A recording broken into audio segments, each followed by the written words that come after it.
Hey everybody, Kevin here from ChangeWorks Interactive. I am a registered psychotherapist and I do a show called Changing Gears, and I'm very excited today because I have a very special guest that is joining us, and her name is Wendy Walberg. Welcome to the show, Wendy. Thank you, Kevin. I'm happy to be here. Excellent. Let me tell you a little bit about Wendy. Now, Wendy's a pretty busy person, and she's currently working at the City of Toronto. And under her leadership, she is responsible for 150 lawyers. And in 2012, Wendy went back to school at Osgood and got a designation in administrative law and is a specialist in municipal law.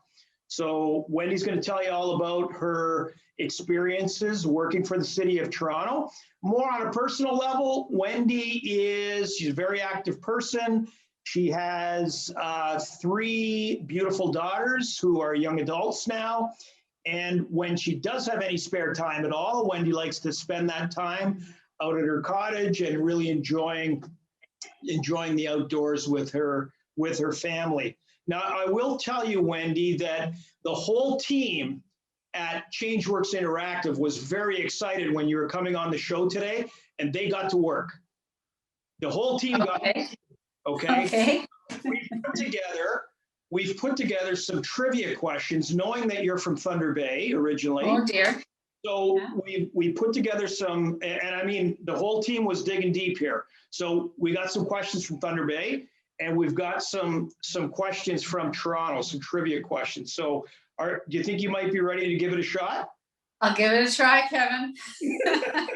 Okay, here we go. Here's the first one. This is a Thunder Bay question. Thunder Bay is home to the world's second largest curling stone. Where is that stone located? Well, Kevin, I don't know. I'm assuming it's in one of the arenas, the gardens. The gardens. Very close. You're very close. That curling stone is outside of Fort William Gardens. Okay. Well, I was thinking inside, but that was close. There you go. Okay. Well, here's the question. Here's the Toronto question. Okay. Name the celebrity most closely associated with the Toronto Raptors. Drake. Yes. Okay, we're batting 500. Okay, good. Back to I think I should get like a 50% on the first one, Kevin. That was close. Okay, back to Thunder Bay. Okay. What famous Finnish restaurant opened its doors in 1910? I'm going to go with the Hoito. Oh, you're absolutely correct. The Hoito. Excellent. And I heard that the Hoito is closed. I hope it, yes. I hope it opens again. Last time I was there, it is closed. So hopefully that opens again. Wendy, when was the last year, back to Toronto again, when was the last year that our beloved Toronto Maple Leafs won a Stanley Cup? I don't know, sometime in the 60s probably. It's been a while. Exactly true, in 1967. Okay, let's jump right back to Thunder Bay. Okay. What's the name of Thunder Bay's daily newspaper? Chronicle Journal. Excellent. Good. You're back over 500. Okay, and here's a tough question. This is a tough one about Toronto. Right. Toronto is the 4th largest urban center in North America. What are 3 centers that are bigger than Toronto in North America? New York, LA, Mexico City. You are bang on. Very good. Okay. And here's the last question. Here's the last question for you. Tim Hortons or Starbucks? It's Starbucks for me, but it's Tim Hortons for my husband, and he often buys me coffee. So I probably drink more Tim Hortons. Okay, very good. He loves Tim. Yeah. Wendy, this is a show about personal and or professional change. So we want to learn a little bit more about just about the work that you do. What's an average day look like in your world, in your life? What kind of things would you do at the City of Toronto, and give us a sense of what that's all about? Okay. So my day is different now, of course, during COVID in some ways, because I'm doing most of my work, almost all of it from my house. Yeah. But it's pretty much composed of the same types of events. So I start my morning with an 8 o'clock meeting of some of the senior leadership team at the city. And throughout the day, I have a variety of meetings. And then in between that, I'm helping troubleshoot with some of the bigger files, some of the strategic issues that people on my team are facing. And then of course there are administrative issues, because I manage a department. So I'm dealing with my office manager and my incredible assistant periodically as well. Okay. But it's pretty fun. It's pretty interesting, wide variety of issues. What would be an example of some of those things that might come up for your work? So a lot of the issues right now are around COVID-19 response, and of course that really affects every department. But then the legal team at the city is divided into practice groups, and I can have an issue from any one of those groups come my way.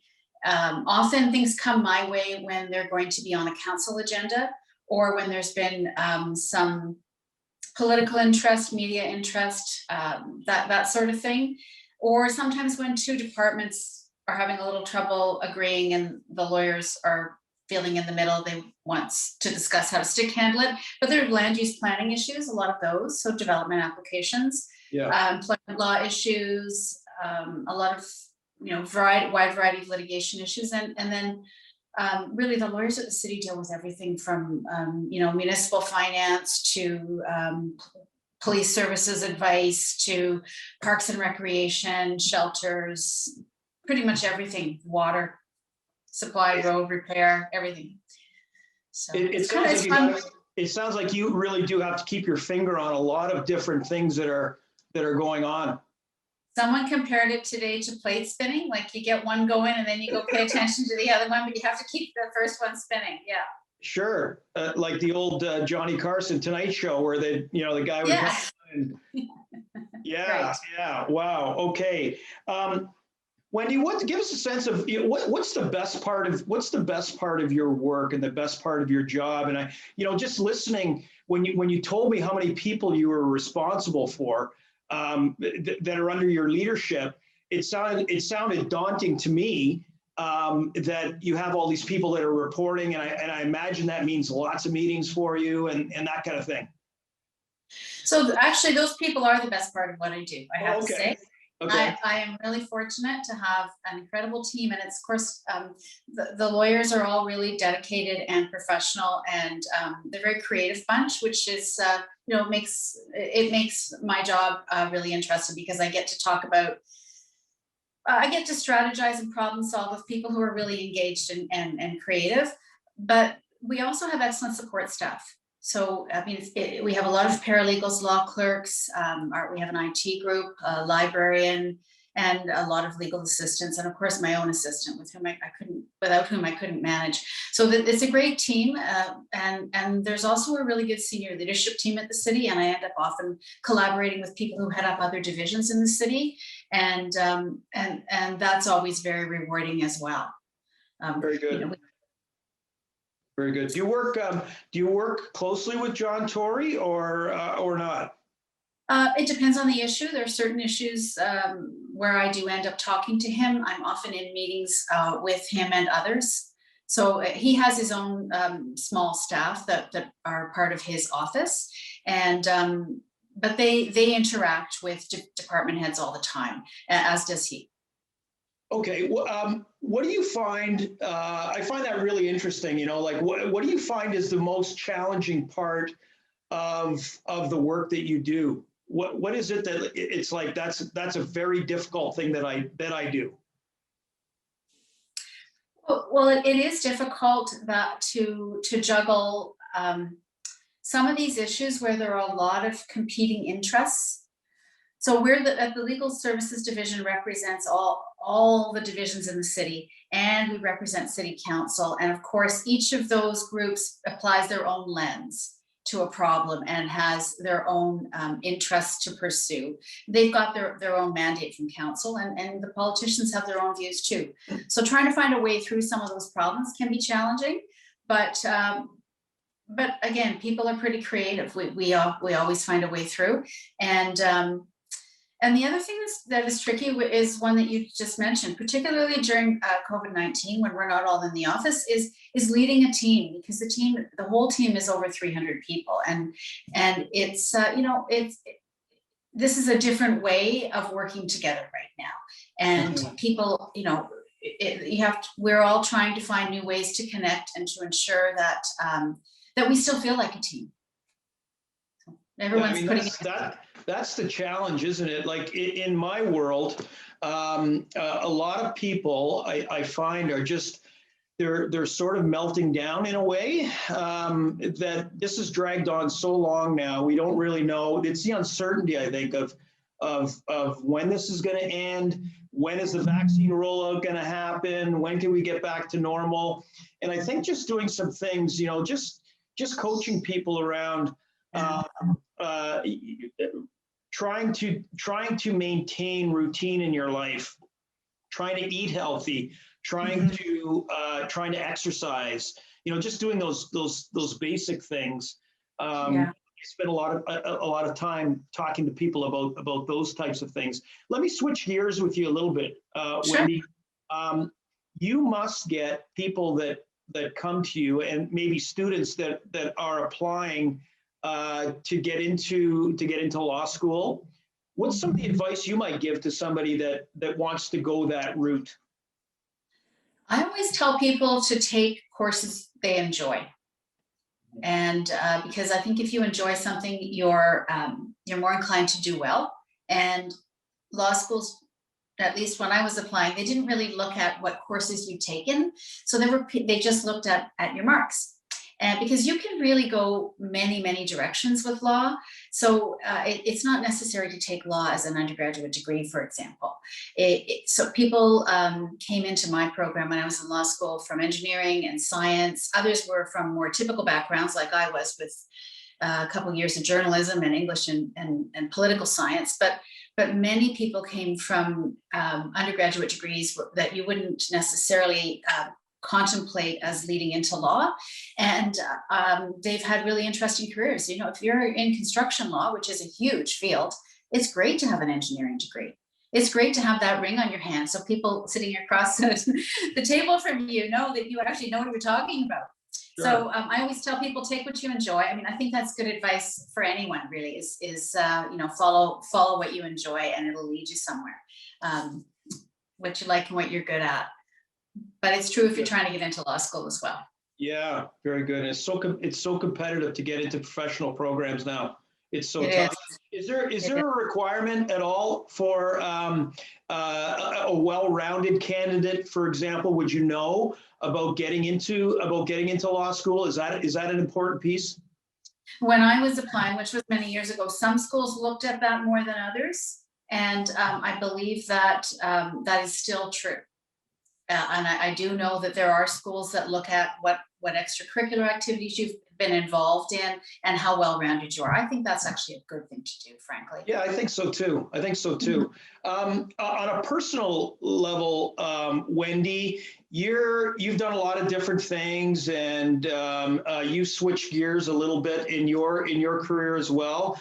Can you tell us about a time when you've had to make a decision, maybe about your career or something personal, and what that change has meant for you, and how you pivoted? This is a show about people that tune in, are watching and listening to our guests and learning more about, how do I make a change in my life, or how do I sort of come out the other end that I feel good where I am and that I've made a right decision? Can you share with us maybe a time in your life where that's happened, or if anybody has helped you with that change along the way? Maybe it was a mentor, or maybe it was a teacher or a professor that helped you make the change? Sure.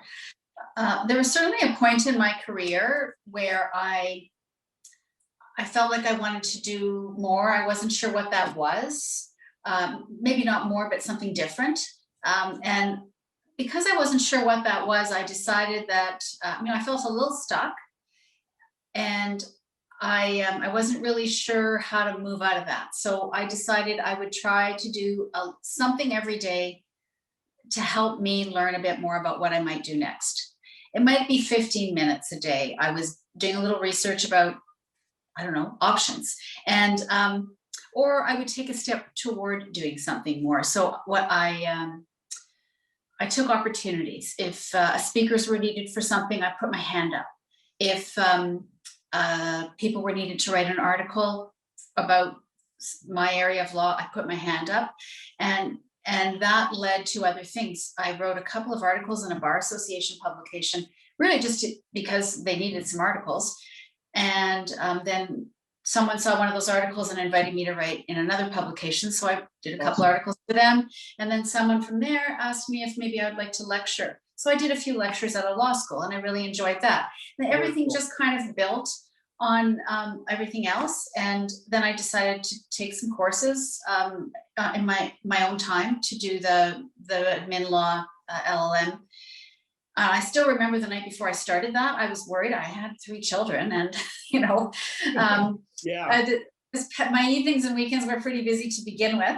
But I still remember thinking, oh, this could really be a bad idea. Like, I could fall apart doing this so much. What am I thinking? Wendy, it's that good old imposter syndrome that just yes, right? Yeah. And then, I just took it slowly. Now, I did work part-time for a little while when my kids were young. So I started it when I was working part-time, and then I finished it when I was working full-time.